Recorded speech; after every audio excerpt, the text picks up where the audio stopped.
Hello again, and welcome to another video from Old Bloke Builds Lego.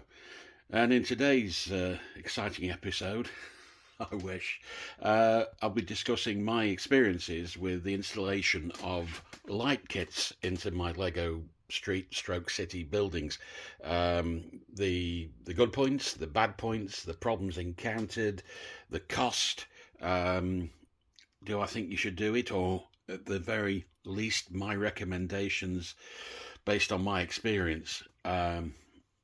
You pays your money, as they say, and takes your choice. But and at the end of that, I thought, for the benefit of those that probably don't want to listen to me rambling on and would just rather have a pleasant, peaceful tour down the street with the lights illuminated, I'll do that at the end of the video. So there will be a minute or two at the end of the video where you can just look at the street and say, yeah, that's good, or that's bad, or what was he thinking? Anyway, let's get underway. So the company whose kits I've used for 99% of my builds is a Chinese outfit called Game of Bricks. Yeah, they are competitively priced. I think they use quite often ingenious things in the light kits. The flashing lights on the cinema here, for example, give it a whole bit of downtown Las Vegas zing or something, as do these neons here on the fast food restaurant. Yeah, competitively priced is probably my starting point. You can get them delivered fairly quickly in my experience, and they're up to date and bringing out kits for when new models are announced. They're normally very much on the ball, and they're a very extensive range. Downsides, well, the instructions could be better. The only thing I can say is that with experience, as with so many things, you learn to interpret what they perhaps really meant, rather than what they appear to be saying. Translation of Chinese to English. They use pictures, to the credit, to guide you. You get this information online. Online. They don't provide instructions in the kits as such. But again, in this day and age, if you're watching this, you clearly get yourself online on a regular basis, I imagine. Downside again, I don't like installing them. I find the instructions clumsy. I find the whole process, frankly, is just something I don't really want to do, which is not why I build Lego, obviously. But what you get out the other side is this lovely ambience and whole new dimension to your Lego street. There's no two ways about that. It really gives it an alternate life, if you like. But yeah, I do find the actual installation messy, clumsy. Incidentally, on that point of installing them, I've always gone along the approach of build the set first, and then disassemble as required to install the lights. I think the combined process of building the set and then looking at the clumsy instructions of the Game of Bricks set, certainly, and then trying to integrate that as you build, is a recipe for disaster, and it will probably take you longer than the combined individual build time of building the kit, the Lego kit, that is, and then disassembling and reassembling in the lighting kit. But your mileage may vary.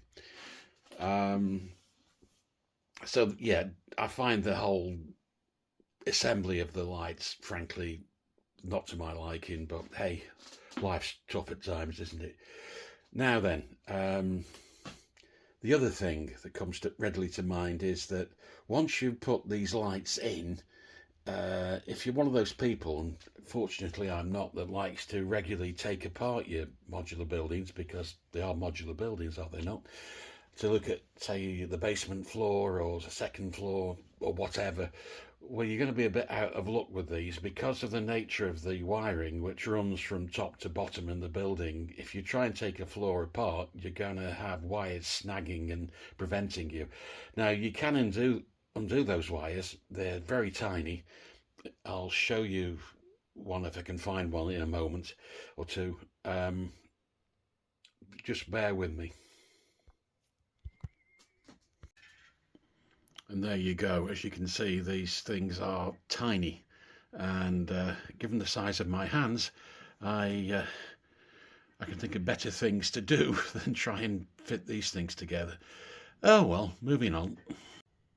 Now that said, one or two of these kits I've got do have a different form of construction, the wiring, whereby instead of the wires running straight through the building continuously, they use contact connection points, which allows you to separate the floors from each other, the contact points carrying the current through. And so when you take a top floor off, for example, the power is disconnected from that floor, so it goes dark, but you can actually remove the floor without being tangled in wires. One of the two kits I think I've got which features this is the department store we've got in front of us now. And if I reach out and lift, you'll see how that's now detachable. There are no wires carrying through, and you could then look inside the building, and then it drops in place. Now that time, fortunately, it reconnected fine, but the downside of this particular design I've discovered is that frequently the contact point can be an issue of contention, in that the lights don't always come back on and you have to jiggle with the floor. You see there, for example, it's gone off and I'm pressing down and it's come back on again. But you know, if you're really inclined to want to take your buildings apart, it's an option. Now the thing you can do, of course, providing the room's in the dark and the lights are turned on, is you can look inside the building, which is not an option you've really got without the lighting, I suppose, to see inside. And you can see the contents of the building by looking through the outside, as I'm doing here. So you do have that advantage, I guess, if you go down the lighted building route. Let's move on.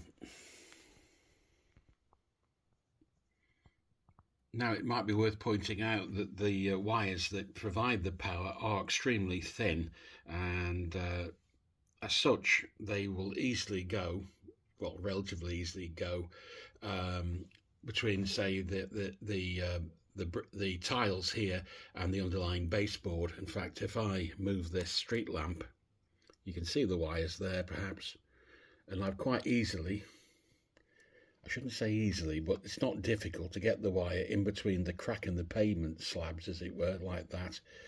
So that's really not an issue, though you might expect going into it that it would be.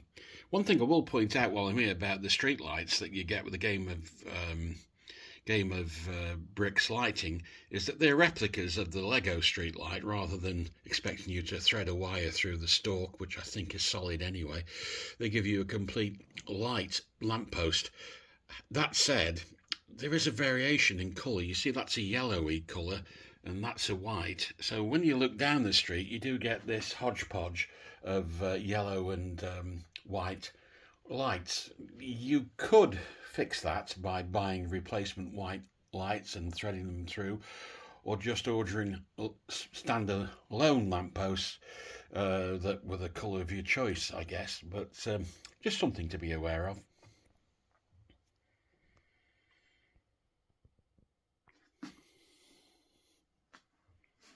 Now, just in passing, there's a kit here that has no lights. This is actually the garden set from the Friends collection theme that came out a few months ago. I've actually combined two sets here because the original was open at the back, so kids could, or whoever could play, move characters around, whatever, a play set. And I wanted a complete building. I haven't got round to sorting out a light kit for this yet, and it would, to some extent, could be customised and would need to be perhaps. But not everything in the street has lights. The majority of buildings, but not everything. And on that point, here's a custom build I did of the family reunion set to make it into a full modular. And again, as yet, I haven't got round to putting lights on it. But as you'll see later, I have actually done that with customised sets where Gamer Bricks don't make a kit as such. Moving on. Now that's the museum set, the latest there's a word, Lego modular building. And again, I've not got around to ordering lights. There's a reason here, pattern even. I'm not sure if I want to or not. And the reason I'm not sure is, pretty though this looks, as I mentioned, it's expensive. It's time consuming to install. I don't enjoy the process. And frankly, I don't actually turn these lights on that often. I show people, novelty, friends, family, and say, oh yeah, it looks pretty, because it does. But how often do I turn them on for the cost and time and effort? And of course, you make a rod for your own back. You start putting lights in the majority of your buildings, and then you feel obliged almost to go and order a set for every building you've got. And I'm not sure I want to carry on doing that. I'm in two minds. You can certainly see the contrast between illuminated and non-illuminated, but yeah, and also the street lights are not illuminated because they invariably are connected to the set. But yes, oh, and you may notice that the pet shop is there and it's not illuminated as well. There is a story there, in as much as there are actually there's a light kit in there. But if you're familiar with the pet shop, you know it consists of two buildings, the pet shop building and this one over here, the terrace accommodation, terrace house flat next door to it. Now, the way the Gamer Kit's lights work, although that's a two-part set, the lighting wires run from one building using those tiny connectors that I showed you. They run from the pet shop into the main board, which is in the terrace house, and from there a USB cable which plugs into the power supply originates. So as there's only one USB cable, I've been able to connect the power up there, but not here. Now, you can easily acquire a USB cable with the relevant tiny plug on it from Game of Thrones. Game of Thrones! I need to get some more sleep or less beer. From Gamer Bricks, they are available and they don't cost much. I mean, it's very fixable. I just haven't bothered. When I had a recent move around, those buildings, the pet shop and the terrace, had been together for years, and I decided it would fit the redesign of the street better to separate them. So very solvable. I just haven't got around to it. Now, I mentioned earlier about custom buildings where Game of Bricks don't do light sets, and here's one in point. This is a pub. It's not obviously not a standard. I say it's obvious, but it's not a standard Lego building. It's a customised kit. Plans available online from the outfits that specialise in this sort of thing, and you can buy lights from Game of Bricks, amongst other companies, separate lights. They work out quite expensive compared to buying a kit, but you can buy your own lights and fit them and do a custom design. What I've actually used here is the light kit from the Lego, I think it was the Ferris wheel kit, the Funfair kit. I had an idea about 12 months ago of building a Lego Funfair, and I got a few sets, the Ferris wheel, the carousel, the haunted house, and something else, I forget what. And then I realised I didn't really have the space or dedication to actually making that project work, so I process of selling off those kits. But I had ordered light kits for the Ferris wheel and the carousel, and rather than just leave them in a corner gathering dust, I reconstituted the light kit from the Ferris wheel and used it here, hence the flashing lights on the roof. They're having a party, and down here as well. So I think for a pub that was opportune to do that. Now over there's a corner garage, and incidentally that particular kit also has that separating floors feature, so you can take it apart and look inside if that sort of thing appeals to you. I should mention we've had a few vehicles in the street, and you might notice that they've got lights on as this breakdown truck to the garage, and those lights are included in the kit, and you run a wire under the building. I put them just coming out the curb sidewalks, you might call it, and the lights attached to the power attaches to a little connection board. In turn, the 2 lights at the front, 2 lights at the back, and the flashing, well, it doesn't flash in this case, but the lamp on top all connect to that board, and voila, you've got power. Obviously, you're limited by the length of the cable, so you can't move these things too much, but let's face it, that's not what I'm about. It's about the appearance of the thing. And you may have noticed, as I'll go back and show, that we have things like the fire engine that came with the lights, and then you've got something like this, which is this didn't come with a building, it's just a standard Lego roadster kit. I think it was a gift with purchase a few years ago, and basically I purchased lights from Gamer Bricks, separate lights, LEDs, and a board, and I've wired it in, and I've taken the power from, I think, from the department store. Right, so let's go back up here and continue the trip and see where we're at. Okay, so don't want to turn this into any more of a marathon video than it's already being. Let's quickly go through the remainder here. The boutique hotel, nice lighting kit for that, I think. And again, as I was saying earlier, you can, with the lights on, you can see clearly into the building, which I think is a nice touch. The taxi here I've added, as it was a gift with purchase with the set, and as I did before, I've added spare lights to that to make it rather more convincing in the evening. Now we've got a glaring exception here, haven't we? I haven't got a light kit for this yet, and it does stand out like a sore thumb, but that's the Marvel Avengers Tower thing, and yeah, when you look at the Daily Bugle next to it, you can see what a difference a light kit can make to these large Lego sets. Night and day, I suppose.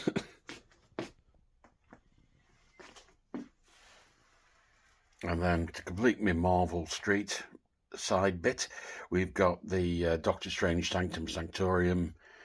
I've also added the big octopusy thing, whatever it is. I put some spare lights onto that to give it a bit more impact. And finally, we've got the treehouse. I think the best feature of this might be the illuminated stream running down the side, but I don't know. Anyway, so there we have it. That's my experience with Gamer Bricks light sets. And in summary, would I recommend it that people go down this route? I think if you're aware of the issues going in, and they're notably, they may not be the easiest thing to build into your set. They are expensive, relatively expensive. And when I say expensive, it's unlikely that you'll get your money back if you came to sell them. It's not like Lego. You know, you might be able to sell a Lego and say you've included the light set, but anyway. And how often are you going to use it? I think that's the key thing. If you've got your Lego on display in a room you use regularly, and you of an evening you want to turn the lights on, then I guess that makes sense. But as I say, I hardly ever turn the lights on this, so, you know, though I've enjoyed today, getting the thing working again, it's nice. So maybe the error's with me for not making more of it. Anyway, that's it for now, except to say, as promised, I'll just include a quick, silent glide down the street with the camera, so you can soak in the atmosphere. Thanks for watching, and hopefully see you in another one.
you.